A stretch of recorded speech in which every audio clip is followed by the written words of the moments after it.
भारत का प्राचीन ऐतिहासिक, धार्मिक एवं सांस्कृतिक नगर उज्जैन अनेक विशेषताएं समेटे हुए है।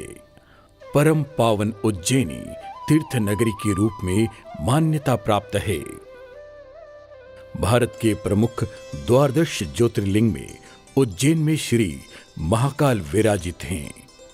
एक बार भगवान महादेव से मां पार्वती ने बड़े हर्ष से कहा कि मुझे ऐसा रमणीय स्थल दिखाओ जो कि अत्यधिक महा आनंद देने वाला हो तथा प्रलय में भी नष्ट न हो तथा उत्तम बाग बगीचे हो।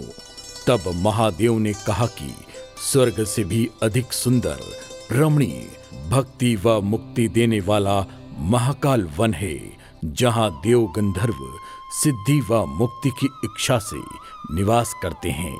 ऐसा स्थान मैंने तुम्हारी प्रसन्नता के लिए निर्मित किया है।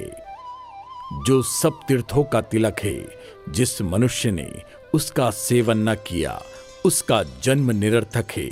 महाकाल वन की महिमा देवता भी वर्णन नहीं कर सकते, जहां मेरा निवास है। महापातक भी अवंतिका के सेवन से नष्ट हो जाता है। गंगा त्रिपुष्कर में भी जो गति नहीं मिलती वह अवंतिका में मिलती है। महाकाल वन की ऐसी उपमा सुनकर माता पार्वती ने महाकाल वन को देखा और प्रसन्न हो गई तथा महादेव से वन की रक्षा की मांग की। महाकालेश्वर मध्य में स्थित है। तीर्थ की चारों दिशाओं में क्षेत्र की रक्षा के लिए महादेव ने 4 द्वारपाल शिव रूप में स्थापित किए, जो धर्म, अर्थ, काम और मोक्ष प्रदाता है, जिनका उल्लेख स्कंद पुराण अंतर्गत अवंती खंड में है। पंचेशानी यात्रा, जिसे पंचक्रोशी यात्रा कहते हैं, इन्हीं 4 द्वारपाल की कथा पूजन विधान में इष्ट परिक्रमा का विशेष महत्व है। पंचक्रोशी के मूल में इसी विधान की भावना है। पंचक्रोशी यात्रा शिव के पूजन, अभिषेक, उपवास, दान, दर्शन की ही प्रधानता धार्मिक ग्रंथों में मिलती है।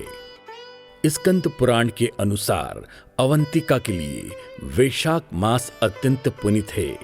इसी वैशाख मास के मेष के मेषस्थ सूर्य में वैशाख कृष्ण दशमी से अमावस्या तक इस पुनीत पंचक्रोशी यात्रा का विधान है।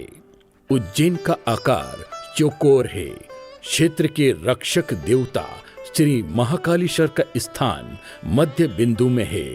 इस बिंदु के अलग अलग अंतर से मंदिर स्थित है, जो द्वारपाल कहलाते हैं। इनमें पूर्व में पिंगलेश्वर, दक्षिण में कायावरूपेश्वर, पश्चिम में बिल्केश्वर तथा उत्तर में दुर्धेश्वर, जो 84 महादेव मंदिर श्रृंखला के अंतिम 4 मंदिर हैं। यह यात्रा अनादि काल से प्रचलित थी, जिसे राजा विक्रमादित्य ने प्रोत्साहित किया, जो 14वीं शताब्दी से अबाध गति से चली आ रही है। कुछ व्यवधानों के पश्चात मराठों के राज्य में इसे पुनः गति मिली। यही यात्रा आज भी दिनों दिन उन्नति की ओर अग्रसर है। स्कंद पुराण के अनुसार अनंत काल तक काशीवास की अपेक्षा वैशाख मास में मात्र 5 दिवस अवंती वास का पुण्य फल अधिक है। वैशाख कृष्ण दशमी पर शिप्रा स्नान व नागचंद्रेश्वर पूजन के पश्चात पंचक्रोशी यात्रा आरंभ होती है, जो 118 किलोमीटर की परिक्रमा करने के पश्चात कर्क तीर्थवास में समाप्त होती है। कुछ श्रद्धालु पंचक्रोशी यात्रा पश्चात तत्काल अष्टविंशति अर्थात अष्ट तीर्थ यात्रा आरंभ करते हैं, जो कर्कराज मंदिर से आरंभ होकर निर्धारित मार्ग से होती हुई वैशाख कृष्ण अमावस को शिप्रा स्नान के पश्चात यात्रा का समापन होता है। ज्योतिष विद्वानों का मानना है कि वैशाख माह जैसा शुभ कोई अन्य मास नहीं है। मान्यता है कि वैशाख में पंचक्रोशी यात्रा करने से और भगवान विष्णु की उपासना से अज्ञान दूर होता है। हिंदू पंचांग के अनुसार चैत्र पूर्णिमा से वैशाख महीने की शुरुआत हो जाती है। इस मास में जलदान और कुंभदान का खास महत्व पुराणों में भी मिलता है। कहा जाता है कि जो श्रद्धालु पूरे वैशाख स्नान का लाभ नहीं ले पाते हैं, वे इसके अंतिम 5 दिनों में पूरे मास के स्नान का लाभ प्राप्त कर सकते हैं।